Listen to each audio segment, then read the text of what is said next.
ದಾವಣಗೆರೆಯಲ್ಲಿ ನಡೀತಿರ್ತಕ್ಕಂಥ ಉಪಚುನಾವಣೆ ಬಹಿರಂಗ ಸಭೆಯಲ್ಲಿ ಚಿಕ್ಕಬಳ್ಳಾಪುರ ಶಾಸಕರಾದಂಥ ಪ್ರದೀಪ್ ಈಶ್ವರ್ ಅವರು ಒಂದು ಅಸಂಬದ್ಧವಾದಂಥ ಅನ್ಪಾರ್ಲಿಮೆಂಟರಿ ಶಬ್ದವನ್ನು ಉಪಯೋಗಿಸಿ ಬಿಜೆಪಿಯವರು ಅಯೋಗ್ಯರು, ಮುಟ್ಟಾಳರು, ಅಲ್ಪಸಂಖ್ಯಾತರ ಹಿತಕಾಯಂಥದ್ದು ಏಕೈಕ ಪಕ್ಷ ಅಂತ ಹೇಳಿದ್ರೆ ಕಾಂಗ್ರೆಸ್ ಪಕ್ಷ.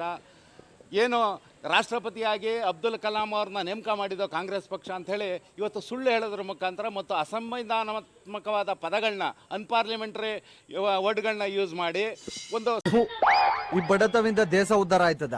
ಶಾಸಕ ಸ್ಥಾನದಲ್ಲಿರ್ತಕ್ಕಂಥವ್ರು ಮೋಟಿವೇಶನ್ ಸ್ಪೀಚನ್ನು ಕೊಡೋದ್ರಲ್ಲಿ ಎಕ್ಸ್ಪರ್ಟು ಅಂತೇಳಿ ತಮ್ಮ ಬೆನ್ನನ್ನು ತಾವೇ ತಟ್ಕೊಳ್ತಿರ್ತಕ್ಕಂಥ ಪ್ರದೀಪ್ ಈಶ್ವರ್ ಅವರು ಇವತ್ತು ಒಂದು ಕಡೆ ಪ್ರತಾಪ್ ಸಿಂಹ ಅವ್ರನ್ನ ಕೋತಿ ಅಂತಂತಾರೆ, ಯತ್ನಾಳ್ನ ವಿಜಯನಗರ ಕೋತಿ ಅಂತಂತಾರೆ, ವಿಜಯಪುರ ಕೋತಿ ಅಂತಾರೆ, ಇವ್ರನ್ನ ಮೈಸೂರು ಕೋತಿ ಅಂತಂತಾರೆ. ಇವ್ರು ಏನು ಅಂತ ಅವರೇ ಹೇಳಬೇಕು. ಇವತ್ತು ಇಡೀ ಸದನದಲ್ಲಿ ಶಾಸಕರುಗಳಿಗೆ ಒಂದು ವ್ಯಾಕರಣದ ಪಾಠ ಮಾಡೋಂಥ ಸಿದ್ದರಾಮಯ್ಯನವರು ಬಹುವಚನ ಅಂದ್ರೇನು, ಏಕವಚನ ಅಂದ್ರೇನು, ಹರ್ಸೋಸ್ವರ ಅಂದ್ರೇನು, ದೀರ್ಘಸ್ವರ ಅಂದ್ರೇನು ಅಂತೇಳಿ ಸದನದಲ್ಲಿ ಪಾಠ ಮಾಡ್ತಾರೆ. ದಯವಿಟ್ಟು ಸಿದ್ದರಾಮಯ್ಯನವ್ರಿಗೆ ನಾವು ಮನವಿ ಮಾಡ್ತಾ ಇದ್ದೀವಿ, ತತ್ಕ್ಷಣಕ್ಕೆ ನೀವು ಮೋಟಿವೇಶನ್ ಸ್ಪೀಚ್ ಕೊಡ್ತಿರ್ತಕ್ಕಂಥ ಪ್ರದೀಪ್ ಈಶ್ವರ್ ಅವ್ರಿಗೆ 1 ಗಂಟೆ ಪಾಠ ಮಾಡಿ ಸ್ವಾಮಿ. ಅದೇನ್ ಮಾತಂತ ಹೇಳಿದ್ರಿ ಸರ್ ನೀವು?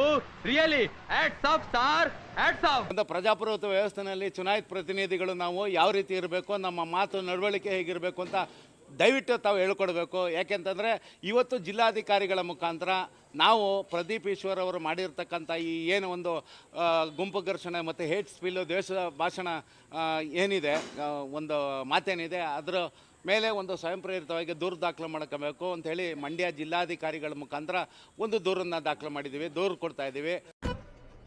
ಇದು ಆಕ್ಚುಲಿ ಚೆನ್ನಾಗಿರೋದು. ತತ್ಕ್ಷಣಕ್ಕೆ ಮುಖ್ಯ ಚುನಾವಣಾಧಿಕಾರಿಗಳು ವಿಧಾನಸಭಾ ಸ್ಪೀಕರ್ ಅವರಿಗೆ ಒಂದು ಪತ್ರವನ್ನು ಬರೆದು, ಯಾಕೆಂದರೆ ಮಾನಸಿಕ ಅಸಮತೋಲನ ಕಳ್ಕೊಂಡಿದ್ದಾರೆ ಇವರು ಮೆಂಟಲ್ ಆಗಿ ಸ್ಟೇಬಲ್ ಇದರೋ ಇಲ್ವೋ ಅಂತ ಹೇಳಿ ನಮ್ಗೆ ಡೌಟ್ ಆಯ್ತಾ ಇದೆ. ಹಾಗಾಗಿ ಇವ್ರನ್ನ ನಿಮಾನ್ಸಲ್ಲಿ ಚಿಕಿತ್ಸೆಗೆ ಒಳಪಡಿಸಿ ಇವ್ರನ್ನ ಫಿಟ್ನೆಸ್ ಸರ್ಟಿಫಿಕೇಟ್ ತರೋವರೆಗೂ ಇವ್ರನ್ನ ಶಾಸಕ ಸ್ಥಾನದಿಂದ ಅಮಾನತ್ ಮಾಡಬೇಕು. ಮತ್ತೆ ಈ ಫಿಗರ್ ಎಲ್ಲೋ ನೋಡ್ದಂಗೈತಲ್ಲ, ನಂಗೂ ಹಂಗೆ ಅನ್ನಿಸ್ತಾ ಐತೆ.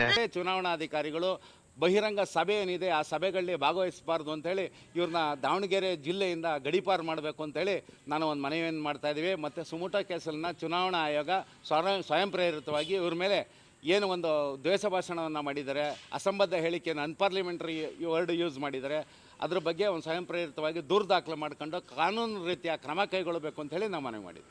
ಯಾರು ಇವರು? ಇವ್ರು ಗೊತ್ತಿಲ್ವಾ? ಇವ್ರು ಬಿಟ್ಟಿಗೆಲ್ಲ ತುಂಬಾ ಫೇಮಸ್. ಬಿಟ್ಗ